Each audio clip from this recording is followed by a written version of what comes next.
Hello, everybody, and welcome to the Body Smart Keeping Runners on the Road series. I'm so excited to be coming to you today to talk about kind of an interesting topic of what do you do to prevent injury while running. So there's a bunch of different things that we can do, and I want to talk a little bit more maybe about what the research would suggest that we do. So what are some of the things you do? I want to see that in the comments down below. I want you to let me know some of the things that you commonly do to make sure that you're preventing injury. So that's a really important part. Nobody wants to be injured. What do we do to help prevent those injuries? And so, yeah, let me know if there's something that your magic bullet, let me know what that is. But then here we go. Here are my top, or here are the top 4 things that I hear, I guess, and then I'll give you my top 2. So the biggest thing is people say, oh, take time off running. Stop running and just let your body heal up. The other one is strength training. Another is stretching. And the other is cross training. So from my perspective, there are 2 that way outrank the others. And then the other 2 aren't very helpful and may be harmful. But they're really common in what people do to avoid injury with running. So my number 1 top thing for helping runners stay on the road and avoid injury is cross training. Mentioned that a couple of videos ago, but cross training is super critical. If we can make sure that we keep moving and keep active and keep our metabolic systems churning and fit, but don't do the same activity necessarily every single day, day in and day out, that's going to do so much to help keep us fit, but avoid those overuse problems.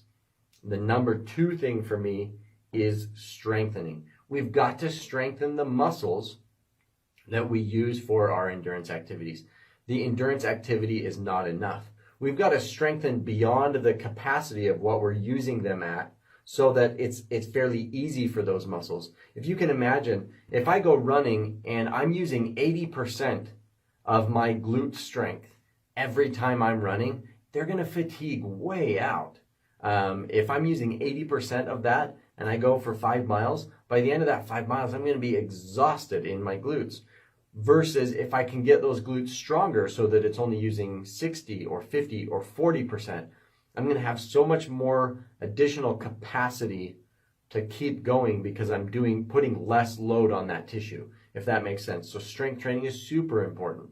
If we can keep our muscles strong that we use for our endurance activities, we're really going to do a lot to prevent and avoid injury.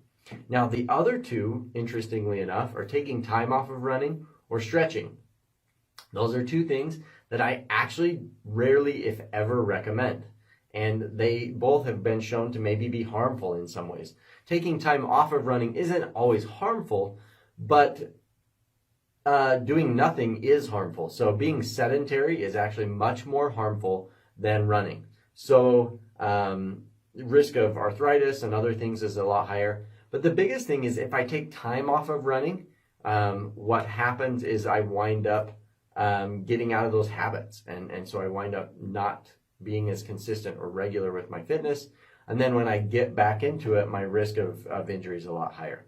So taking time off of running isn't necessarily the best way. It's finding ways to keep running pain-free by either shortening distance, shortening duration, shortening intensity is a big one. Just run slower. It's okay. But doing things to modify it so that you can run pain-free, that's a big, big key. Stretching is the other one.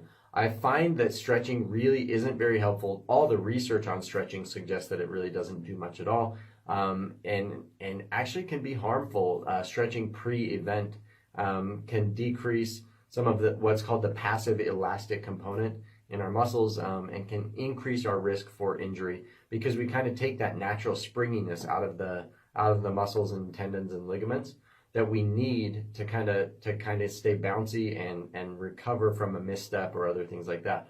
So stretching post exercise is okay. I prefer just a really good active warm up and a good active cool down, and only stretch things that really are injured or tight. But remember, with stretching, most of our injuries with running are overuse injuries. So we're overstretching some tissue and overusing it. So why would we want to stretch an overstretched tissue?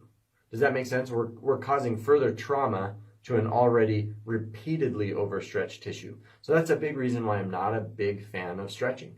And so tightness, again, I'm a big fan of just warming that up slowly, actively, rather than actually stretching it. And the research backs that up, that it actually does increase our risk of injury, especially in more dynamic type exercises. So we have to be careful with stretching, that we don't overstretch, that we do more of a warm up, and movements to end range are okay, active movements to end range, but just a static stretch and hold like we've done for years and years and years is actually not the best way to go about things. So there you go. There are some of the common things that we do for injury recovery or injury prevention, and my top 2 favorites and maybe my least 2 favorite.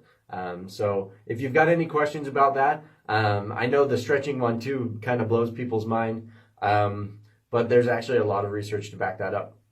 If you have any questions, comments about that, let me know. Drop those in the comments down below, and happy to discuss that with people.